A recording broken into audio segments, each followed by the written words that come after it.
All right, so our second question.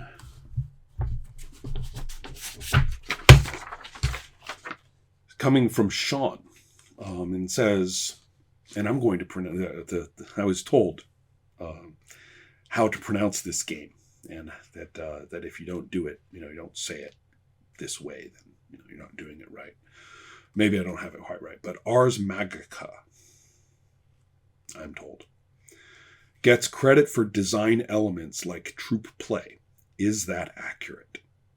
Did any version of Ars Magica provide something new that you integrated into your own play? I'm not a scholar of the versions of the game. I have this one.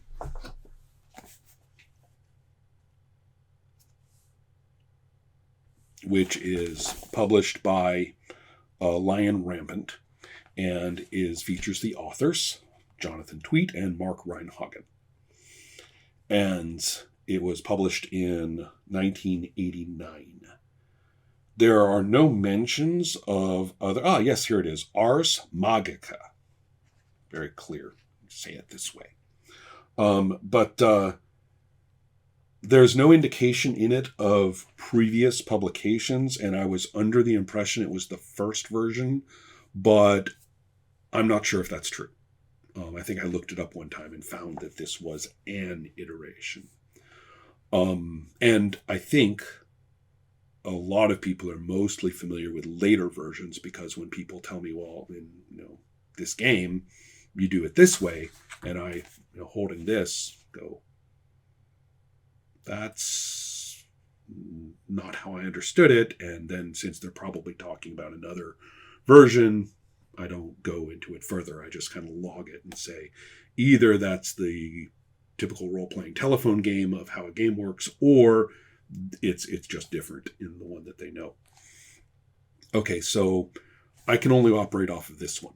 And if it's not the very, very first, well, it's certainly very early, right, in the process, and it's still in the phase before, Mark goes off and does White Wolf Publishing, and Jonathan goes off and is mostly associated with Wizards of the Coast and Atlas Games, which was completed. Those were, diverged significantly by 1991 in terms of publishing products. So by the time this came out, 1989, I suspect that, those paths were diverging already. Well, all that aside, we can ask Jonathan or Mark if we want to, but that's not the point. Point is, what is this about troop play? Now, very recently, I was asked by one of my friends here, whom I play with at Spielenshus, about this very thing. Said, what do you think of troop play? And this was very handy for purposes of this question and answer. The question, showed up a couple of days later from Sean.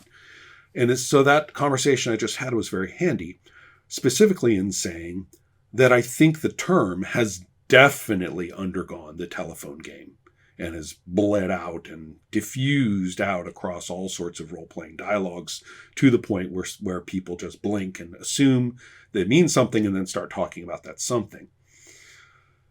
I just went over that text with some care.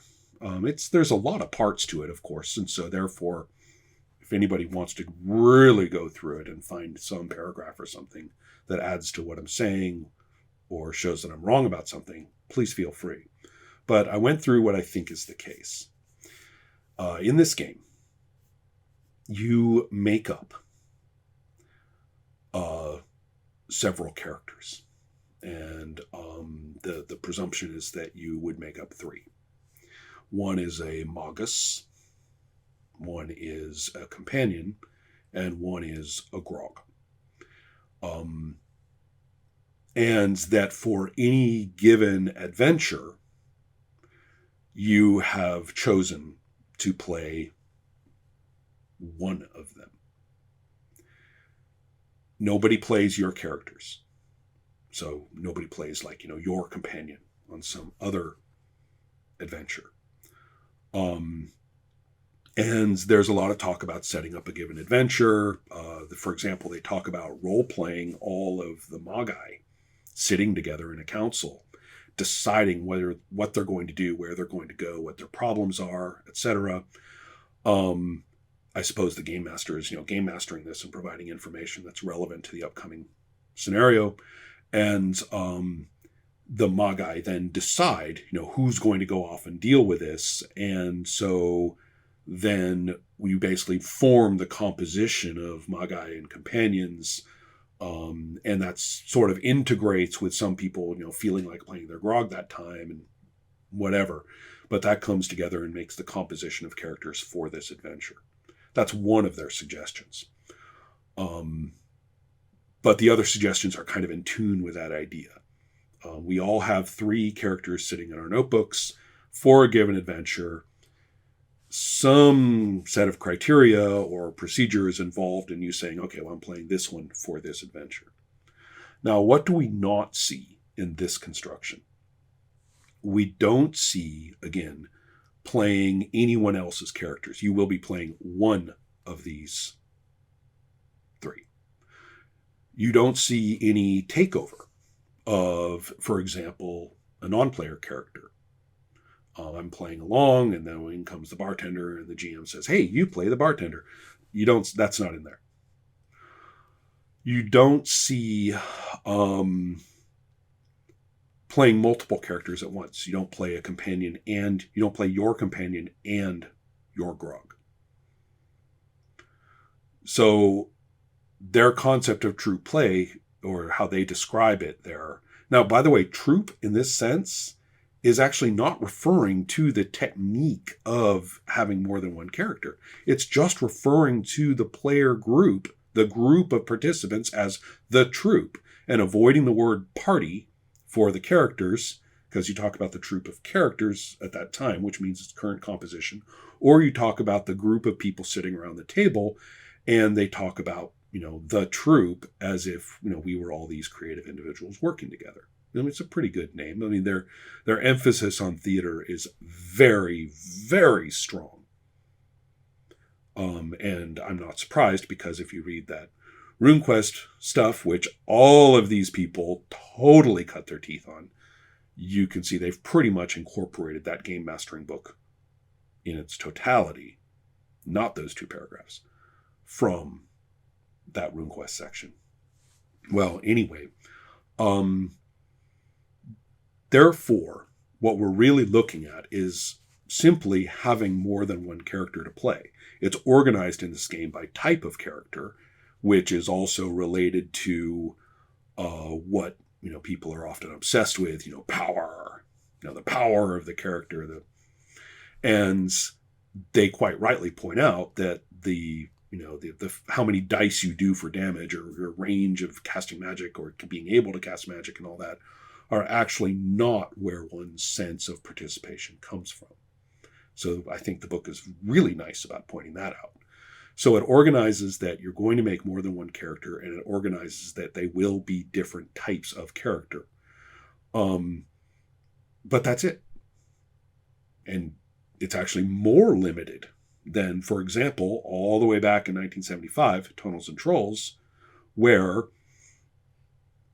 if not as explicitly written as I think we might like, I think is very, very strongly present, that not only do you have more than one character, but you are playing, some, if not all of them, perhaps all of them, at once. So that a game group with 3 players and a game master would feature as many as 9 to 12 characters running around at that time in play together. That's actually a more aggressive concept of having multiple characters than this is. So I think the baseline concept of just having more than one character, and those characters are eligible to be, available in play, is present from the beginning of role-playing to a startling degree. To a degree that I think people I knew in the mid-90s would never have believed it. They'd say, that's terrible, that's impossible, that's so innovative or something. But no, it was present to that a startling degree from the beginning. And then here we see a rather structured version of it. Not, I'm not saying it's, limited or in concept in any bad way. It's structured very nicely to the nature of Ars Magica. So, okay, so much for the antecedents and the perhaps larger, more diffuse notion of playing multiple characters. The notion that you would have multiple characters and that the events of play make it logical for you to play this one and not any of the others. You can actually find that also in the Game Master's Guide of Advanced Dungeons and Dragons in 1979. So, as I say, this is a widespread concept. I'm not isolating Tunnels and Trolls as like the one where they did it. I think it was normal, I think, for the first decade of role playing. So, doing it in this somewhat structured way in Ars Magica is nothing more nor less than good game design regarding a prevalent or understood feature. Okay, what about since then? As I say, the telephone game has gone berserk, and now troop play basically means anything except having one character that you play and no one else all the time. And as far as I can tell, anything different from that is troop. I don't really have much to say about that kind of uncritical talk. The question is, what impact did any of this have on me? Well, I guess I'm pretty typical. I mean, as an older person playing those earlier games and often seeing people playing multiple characters and it, meaning very little to me that, that could be shocking or weird or in any way because it wasn't. Then grading into a more single character focus, Champions in particular, but certainly, all the games were like that in the 80s. You played your one dude and that one dude went through, and the fantasy games had done the same.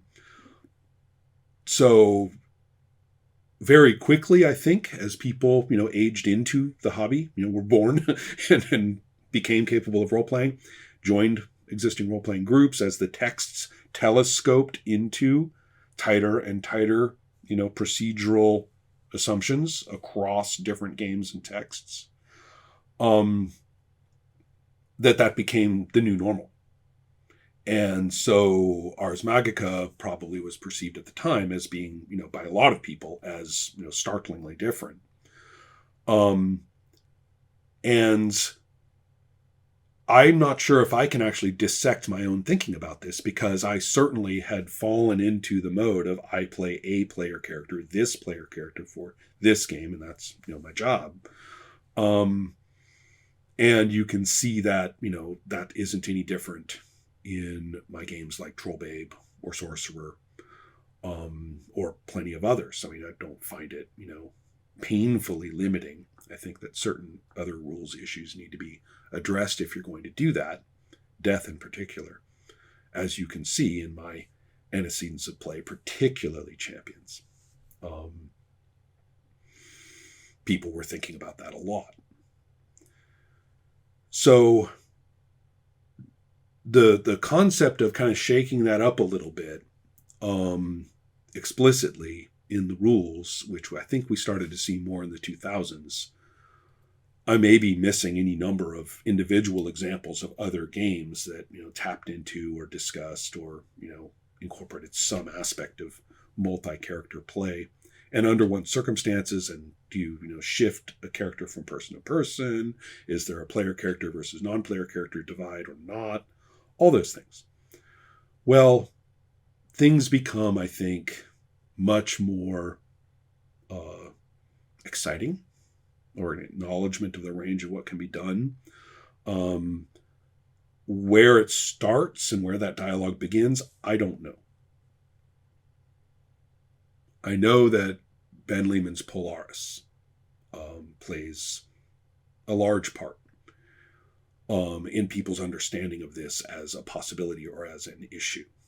Although you will find that if you really understand that Polaris text and have played the game, while understanding that text, you'll find that it's much more limited than just, oh, well, I'll play that guy. Oh, I'll play that guy. It really isn't like that. It is extremely clear on how this is done. So I'm not even claiming that such a loosey-goosey method would be bad. I'm just saying Polaris isn't it. So what has happened since then, since around 2005, 2006, who knows? Well, I can think of two things. One is this really cool thing that I liked in Star Trek Adventures, which was that you have your dude who's a bridge officer, like an important bridge officer, security chief, engineering chief engineer, right? It's the big deal science officer, not a science officer, and so on, captain, and so forth.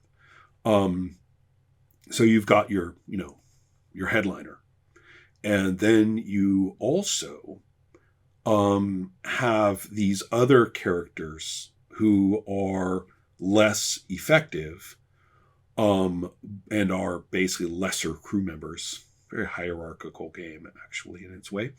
And they have interesting properties. One is that you can choose to play one of them, and it's scene by scene in this case. So, a new scene comes up, and you're like, oh, I want to play this guy. I'll play this guy. Or, for example, the game master will say, well, so now you guys are at the archives, and here's the archivist, and he's one of these designated characters. Somebody's got to play him.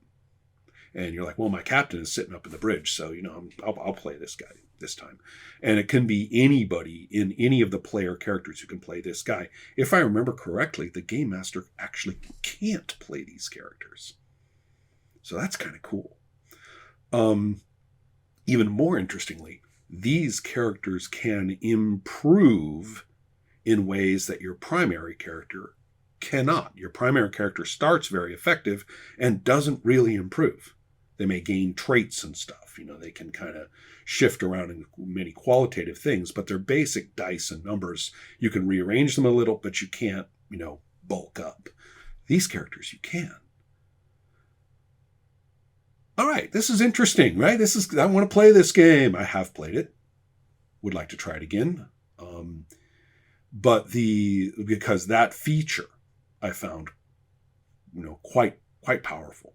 Really, really quite fun. I love to play a game in which the captain was one of them rather than being, a full-on one guy player character. So then there's, my circle of hands, which is, reasonably tame in this regard, much tamer than Star Trek Adventures or Polaris, for example, in which there is a pool of characters who are all of, unlike Ars Magica, all of equivalent, status, equivalent, in fiction role. And there's actually more than twice as many as the player characters. It's twice as many as the actual group. So a given person can, a player chooses which one they want to use for a given venture on the basis of very little information. So